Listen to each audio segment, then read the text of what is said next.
Tiffany, you're standing in the grand foyer of Oakmont Heights, telling the maitre d' that my shabby appearance is a stain on your Diamond Circle application.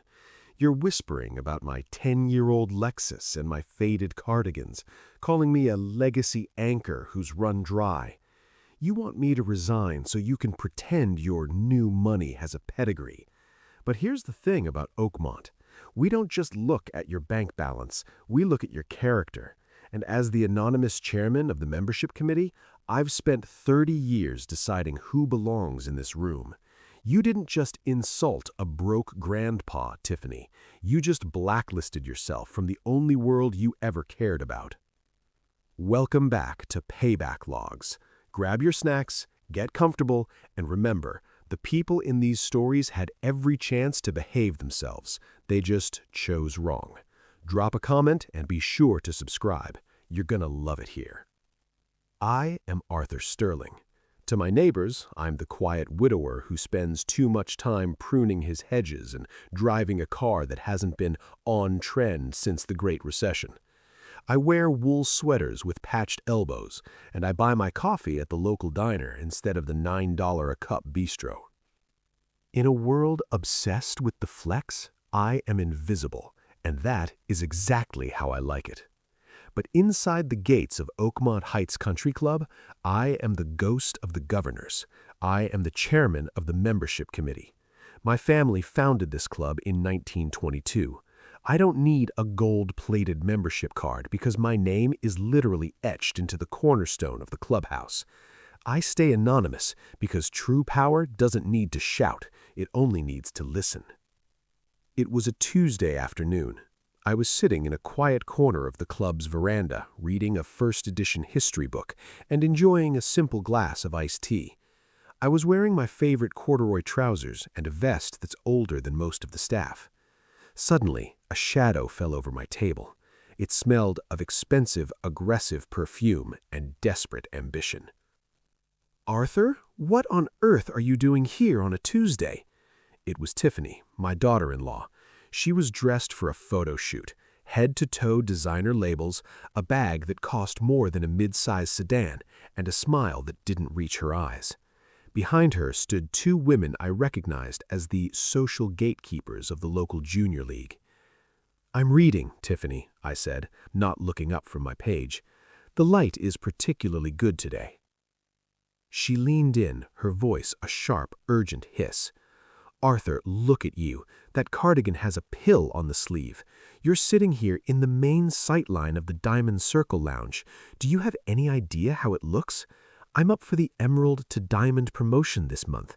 People are asking who the shabby gentleman is, and when I have to admit you're Julian's father, it's humiliating."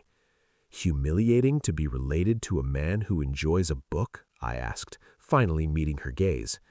"Humiliating to be related to a man who looks like he's struggling to pay his property taxes," she snapped. "Julian and I are trying to secure our legacy here. We're aiming for the diamond tier, the top 1%. They don't want legacy anchors who haven't updated their wardrobe in a decade. I've spoken to the board's secretary. I think it's time you voluntarily resign your legacy membership. You can join that senior center in the valley. They have card games, Arthur. It's more your speed." One of her friends chuckled. "He really does look like a broke grandpa trope, Tiffany. Is he actually your father-in-law?" Tiffany sighed, a performative display of burden. "He's a relic, Diane. He refuses to modernize. Arthur, I'm serious. If you're seen here during the gala next week, it'll tank my application. Just disappear for a while, for the sake of the family." I closed my book. I pulled a small encrypted tablet from my book bag. I didn't open a social media app. I opened the Oakmont Heights membership portal admin access. I clicked on the folder labeled Pending Upgrades Diamond Circle. There was Tiffany's photo, there was her list of charitable contributions, and there were the letters of recommendation. I saw the senator's letter. It was written on a font that didn't match the official Senate stationery. I saw the six-figure donation. It had been flagged by the club's treasury as a conditional pledge that hadn't actually cleared the bank yet. Tiffany didn't just want me gone. She wanted to buy a seat at a table she hadn't earned using a man she didn't respect. Type justice in the comments, I whispered to the empty veranda, because Tiffany is about to find out that at Oakmont, we don't just prune the dead wood, we examine the roots, and hers are rotting.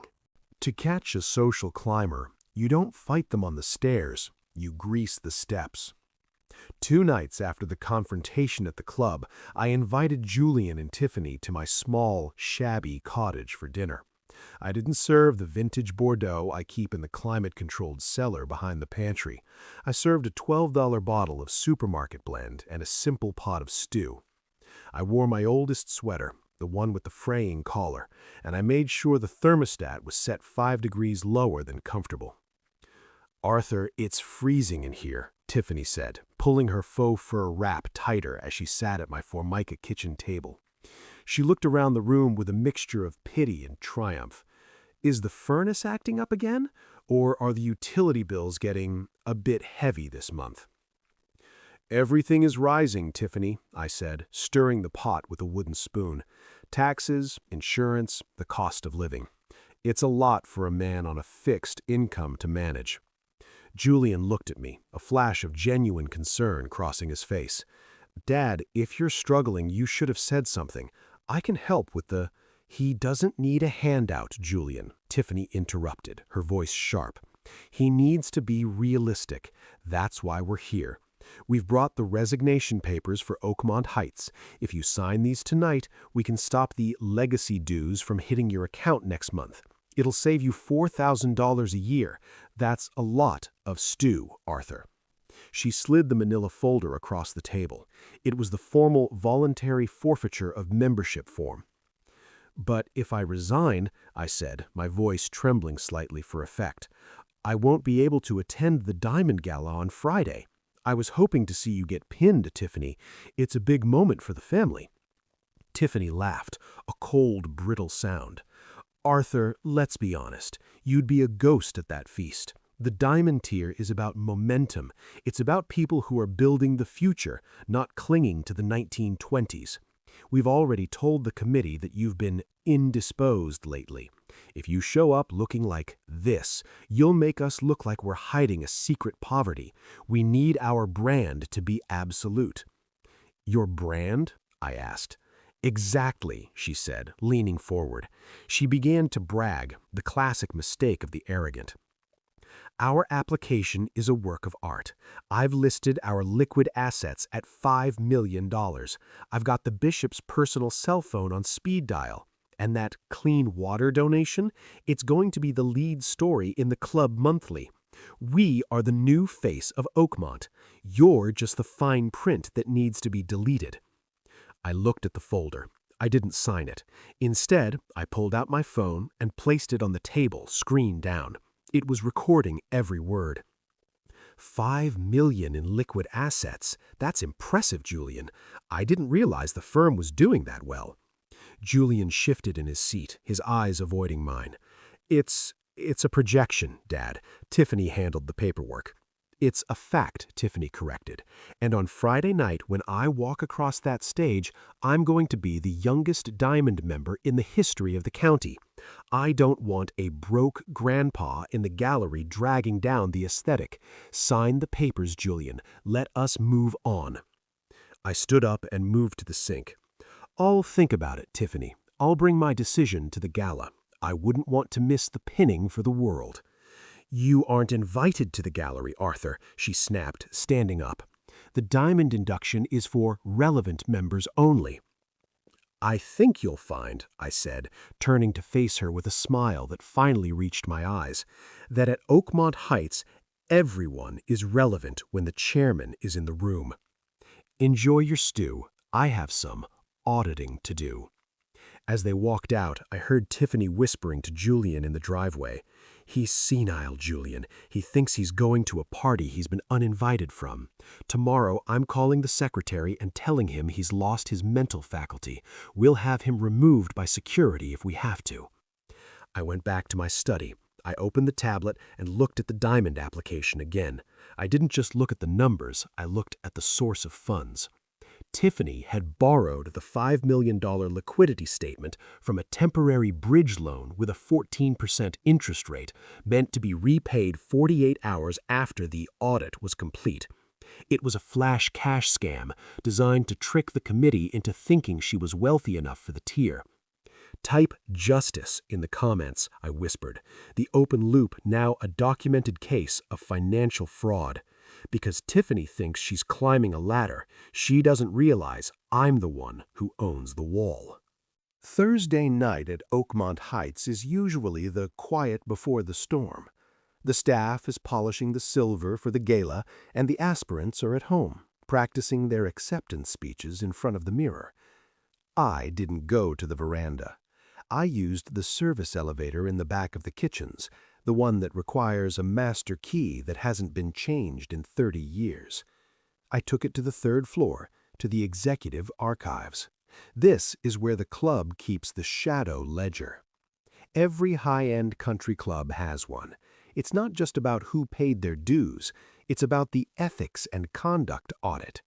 It tracks the tabs that went unpaid for 6 months, the incidents in the locker room, and the suspicious use of club-affiliated charity accounts. I sat at the mahogany desk, the green shaded lamp casting a long shadow over the records. I pulled up the file for the Sterling Vance count, Tiffany's sub-account under Julian's legacy membership. "Let's see where the diamond sparkle actually comes from, Tiffany," I whispered. I hit the line item search. April 12th, $4,500, categorized as Youth Golf Initiative Equipment. Actual vendor, Valentino Boutique. May 15th, $8,200, categorized as Women in Leadership Gala Decor. Actual vendor, Hermes Paris. June 2nd, $12,000, categorized as Member Outreach Printing and Press. Actual vendor, the Ritz-Carlton, suite for a staycation. Tiffany hadn't just borrowed the bridge loan to fake her liquidity. She had been treating the club's community outreach fund, a tax-exempt charity account I had established in my wife's name, as her personal wardrobe subsidy.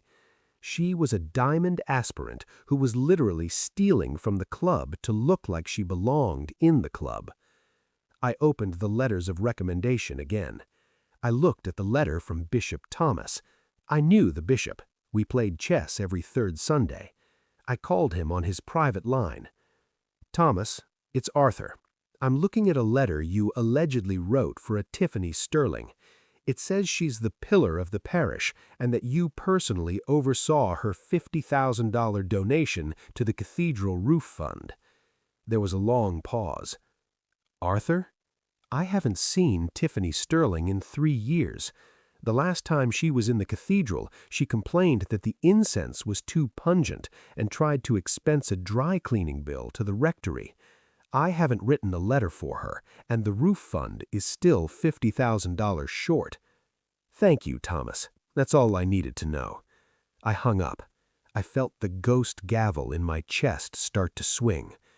Tiffany wasn't just a social climber. She was a serial fraudster. She had forged the bishop's signature, faked a bridge loan, and embezzled charity funds, all to get a diamond pin and a seat at a table she was currently robbing. I looked at the diamond gala seating chart. Tiffany was at table 1, the winner's circle. She had arranged for the press to be there. She wanted the spotlight. "I think the spotlight is a bit too dim, Tiffany," I said, closing the ledger. "We're going to need some forensic-grade lighting for the gala." I sent a single encrypted email to the rest of the Board of Governors. Subject: Urgent Membership Review, Case 882, Diamond Tier Candidate. Body: The chairman has completed the pre-gala audit. We are moving to a Sua Sponte Rejection in open session. Prepare the Integrity Clause briefing.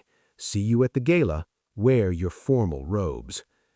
I walked out of the archives. I passed the maitre d', the one Tiffany had insulted on Tuesday. "Arthur," he whispered, nodding respectfully, I saw the paperwork Tiffany filed to have you removed by security if you show up tomorrow. She says you're a trespasser whose membership has lapsed." "Don't worry, George," I said, patting his shoulder. "When I walk through those doors tomorrow, I won't be a trespasser. I'll be the landlord.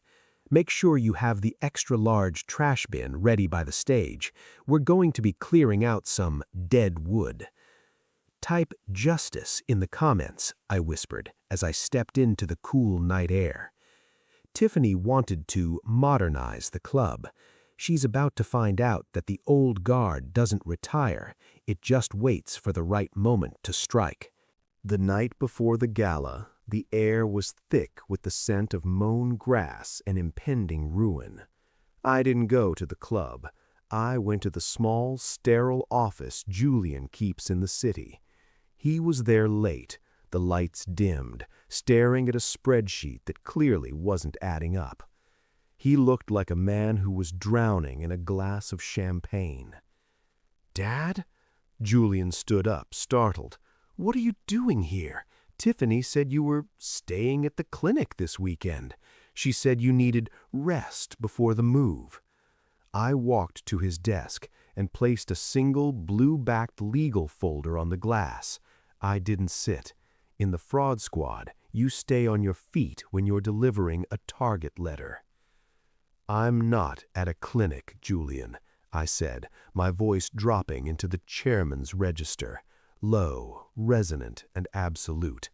"And there is no move. There is only an inquiry. I need you to look at Exhibit A." I opened the folder. It contained the bridge loan documents I'd intercepted. $5 million principal, 14% interest, due in 72 hours. Tiffany told the club committee this was liquid personal wealth, I said, but the lender is a high-risk firm known for status loans. If you don't pay this back by Monday, they don't just take the money, they take the house, they take the cars, they take everything. Julian's face went a shade of gray I'd only seen on men in the witness box. She told me it was a strategic reallocation of your estate, Dad. She said you'd signed over the trust to her to manage while you transitioned to the senior center." "I haven't signed a single page, Julian," I said. "She forged my signature on a power of attorney, and she forged the bishop's letter, and she's been borrowing from the club's community outreach fund, the one named after your mother, to pay for the $12,000 Hermes bags she's wearing to the gala." Julian slumped back into his chair. He didn't defend her. He didn't argue. He just looked at the numbers, the cold, hard digital exhaust of his marriage. "She said we needed to look the part to get into the diamond tier," Julian whispered. "She said once we were in, the partnerships would follow, the clients, the status. It would all pay for itself.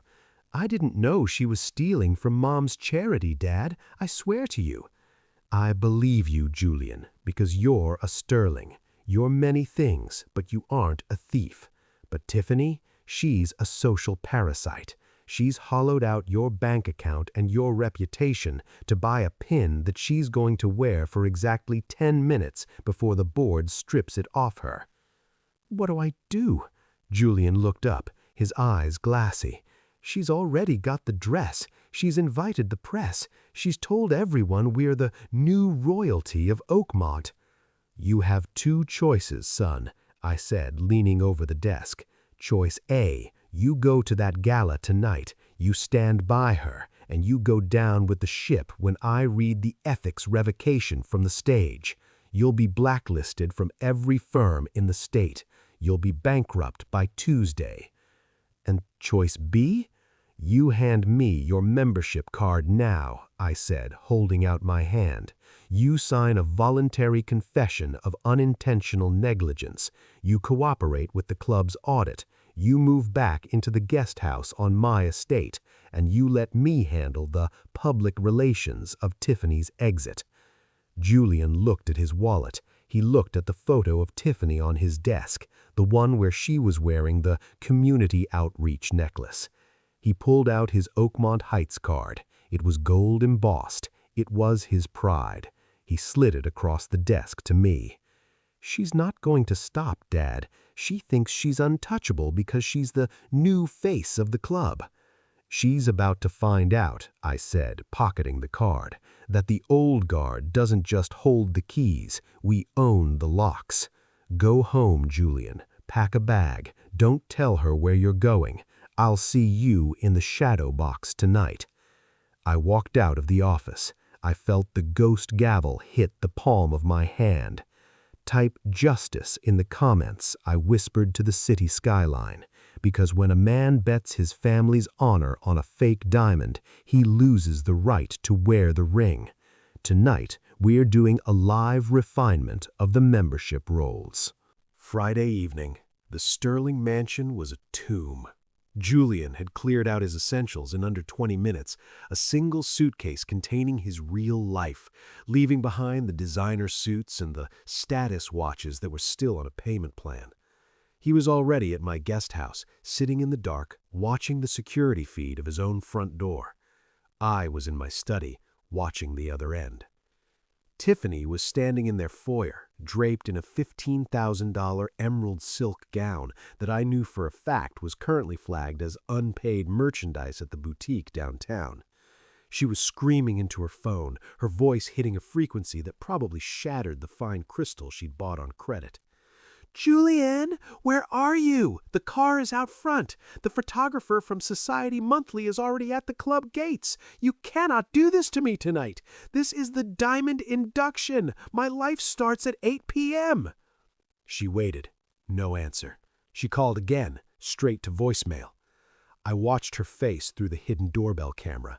It wasn't the face of a worried wife. It was the face of a general who had just realized half her army had deserted before the battle. But Tiffany didn't have a plan B. She only had double down. She grabbed her clutch, checked her reflection, and practiced a look of tragic grace in the hallway mirror. "Julian had a cardiac scare," she whispered to herself, adjusting her stolen necklace. "Yes, the stress of the promotion. He insisted I go anyway to represent the family. He's so selfless, a true diamond-tier husband." She marched out the door, her heels clicking like a countdown. She didn't notice the black sedan parked across the street, my private audit team, documenting her departure in the embezzled gown. I arrived at Oakmont Heights 30 minutes before the ceremony. I didn't use the valet. I parked my 10-year-old Lexus in the Employee of the Month spot and walked in through the kitchen. The grand ballroom was a sea of black ties, stiff collars, and the heavy scent of old money and new debt. Tiffany was already there, holding court at table 1. She was surrounded by the Junior League crowd, sipping a $300 glass of vintage Krug and telling her cardiac scare story to anyone who would listen. "Poor Julian," I heard Diane whisper. "He's such a worker, but Tiffany is so brave, isn't she, carrying the Sterling name through the induction alone?" I stood in the shadow box, the private velvet curtain balcony that overlooks the ballroom. It's where the chairman sits when he doesn't want to be seen. I looked down at Tiffany. She looked like a queen. She looked like she had won. She didn't know that the diamond pin resting on the velvet cushion in the wings was currently being held by the head of club security. "She's at the peak of the mountain, Arthur," a voice said behind me. It was Bishop Thomas. He was wearing his formal vestments, his face a mask of disappointment. "She truly believes she's climbed it." "The view from the top is always the clearest right before you fall, Thomas," I said. "Did you bring the parish ledger?" "I did," he said, handing me a folder. "The roof fund she claimed to have paid for, I have the bounce-back notice from the bank. The check was drawn on a closed account." I looked at my watch, 7:59 p.m. I pulled out my phone and sent the final text to Julian. "Stay in the house, son. Don't turn on the news until 9 p.m. I stepped out of the shadow box and headed toward the stage. I wasn't wearing my old cardigan. I was wearing the chairman's tuxedo, a bespoke piece of tailoring that cost more than Tiffany's bridge loan. I had the ghost gavel in my pocket and the ethics audit in my hand. Type justice in the comments as I felt the vibration of the ballroom floor under my feet. Because Tiffany wanted a night she'd never forget, and in the history of Oakmont Heights, this is going to be the final chapter of her social life. The ballroom was a shimmering cage of crystal and ego. At table 1, Tiffany was at the center of a sycophantic storm. She was holding a flute of champagne like a scepter, leaning in to whisper her tragic story about Julian's health to a local congresswoman. She looked every bit the Diamond member, regal, wealthy, and utterly untouchable. Then the house lights dimmed. A single piercing spotlight hit the center of the stage. The maitre d', George, stepped to the microphone. He wasn't wearing his usual hospitable smile. He looked like a man delivering a sentence. "Ladies and gentlemen, distinguished members of the Diamond Circle," George's voice echoed through the hall. "Tonight was scheduled to be an induction. However, per Article 4, Section 2 of the Oakmont Charter, the Chairman of the Board of Governors has called for an emergency membership audit prior to the pinning ceremony. Please welcome the Chairman." The room went silent. The Chairman was a myth to most of these people, a name on a letterhead, a signature on a deed. I stepped out from the velvet wings. I wasn't the broke grandpa in the pilled cardigan.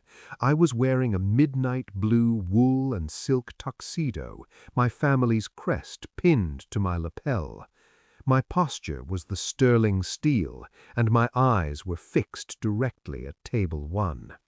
I heard a glass shatter. It was Tiffany. Her flute of Krug had hit the marble floor, splashing the hem of her emerald gown. Her face didn't just turn pale, it turned a sickly translucent gray.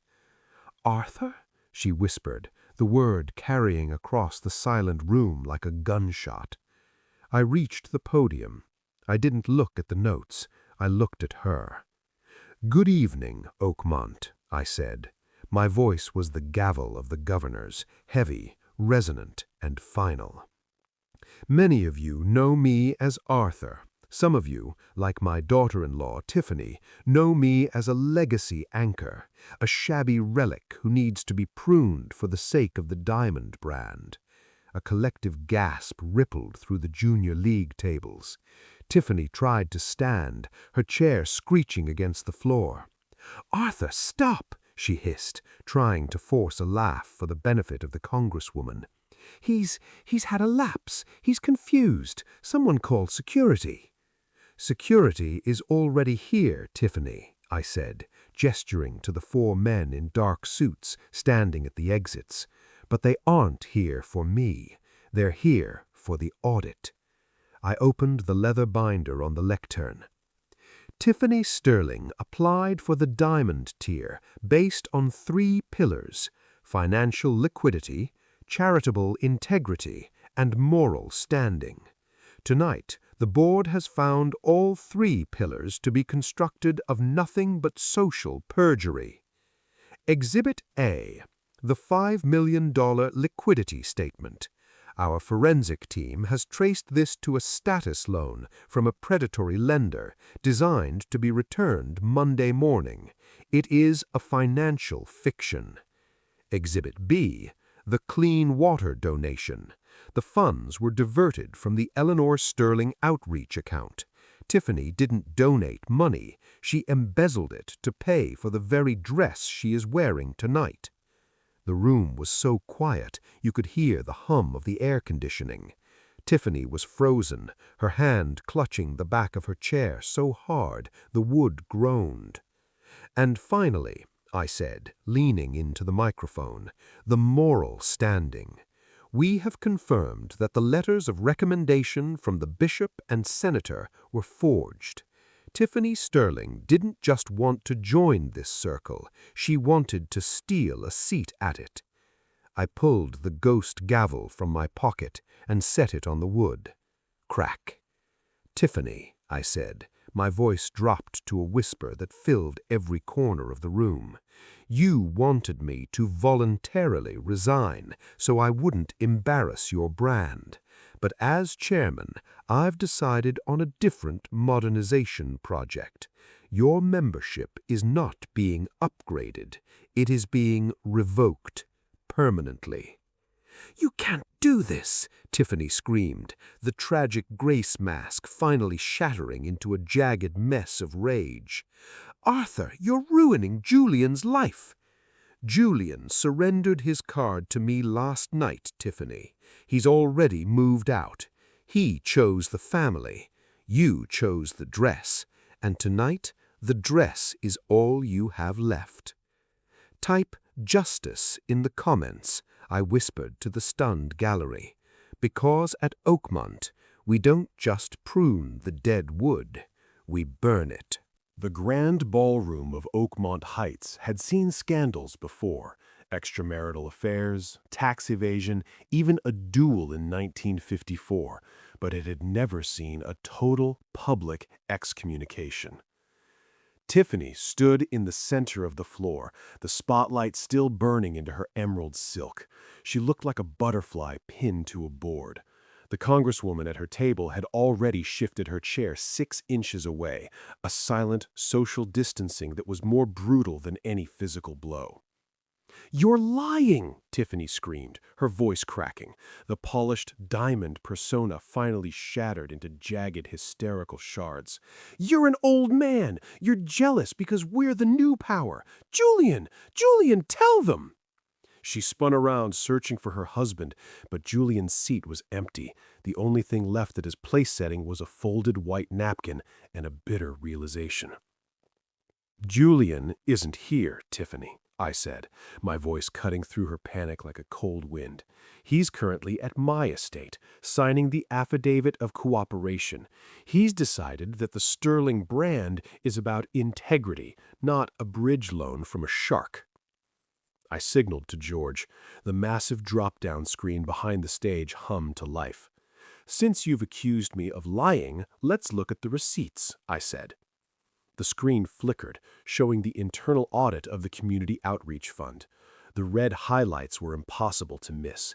Every time Tiffany had chaired a charity event, the fund had leaked thousands of dollars into boutiques on Rodeo Drive and Fifth Avenue.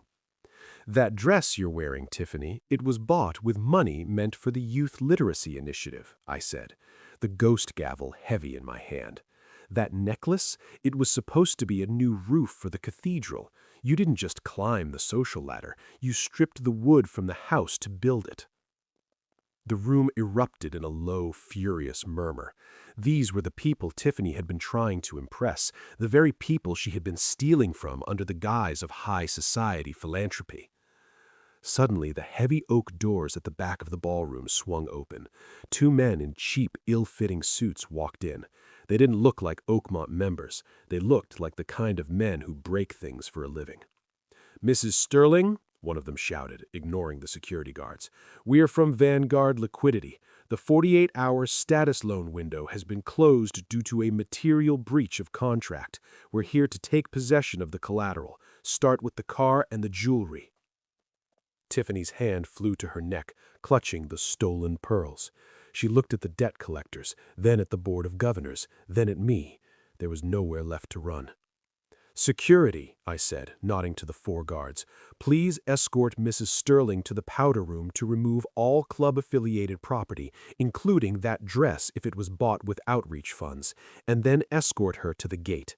Her membership is terminated, her access is blocked, and her name is to be struck from the archives." The guards moved in. They didn't be gentle. They took her by the arms, the emerald silk rustling as she struggled. "You can't do this to me," she wailed, her heels dragging across the marble. "I am a diamond! I am the face of this club!" "No, Tiffany," I said, watching her disappear through the double doors. "You're the warning we give to the next generation. At Oakmont, we don't care how much you spend. We care how you earned it." I turned back to the room. I looked at the elite of the county, the people who had almost let her in. The diamond induction is canceled for this evening. I invite you all to the bar. The drinks are on the Sterling estate. And on Monday, we will be holding a seminar on charitable oversight. I suggest you all attend." I stepped off the stage. I felt a hand on my shoulder. It was Bishop Thomas. "A clean break, Arthur," he said softly. "The truth is a heavy hammer." "It has to be, Thomas," I said, looking at the empty spot at table 1. "Otherwise, people keep trying to fix the cracks with fake diamonds." "Type justice in the comments," I whispered as I walked toward the exit, "because the old guard doesn't just hold the line. We hold the truth. And tonight, the truth just went diamond." The dust at Oakmont Heights didn't just settle. It was swept away by a professional cleaning crew at 4 a.m. By Saturday morning, the Diamond Gala was the most talked about disaster in the history of the county. Tiffany's name had been scrubbed from the member directory so thoroughly it was as if she'd never existed. I sat on the porch of my shabby cottage, the one Tiffany had called a relic. The morning air was crisp, and the only sound was the rhythmic snip-snip of my garden shears. I wasn't wearing a tuxedo anymore. I was back in my faded cardigan, the one with the pilled sleeve that had caused so much humiliation. Julian walked up the driveway, carrying 2 cups of coffee from the diner down the road. He looked tired, but for the first time in 3 years, the status twitch in his eye was gone. "The repo men took her car at dawn, Dad," Julian said, handing me a cup. "She's staying at a motel by the interstate. She's already calling lawyers, trying to sue the club for character defamation, but no one is picking up her calls. The bishop, the senator, even her junior league friends have blocked her number." "In the social circle, Julian, a material breach is a death sentence," I said, taking a sip of the coffee. "They don't care about the crime. They care that she was caught, and they care that she made them look like fools for almost believing her." I reached into my pocket and pulled out the voluntary confession Julian had signed. I didn't tear it up. I placed it in a small, fireproof box. "The club isn't going to press charges against you, Julian," I said. "Since you cooperated with the audit and returned the outreach funds from your personal account, the board has agreed to a quiet resignation. You're out of Oakmont, but your professional reputation is intact.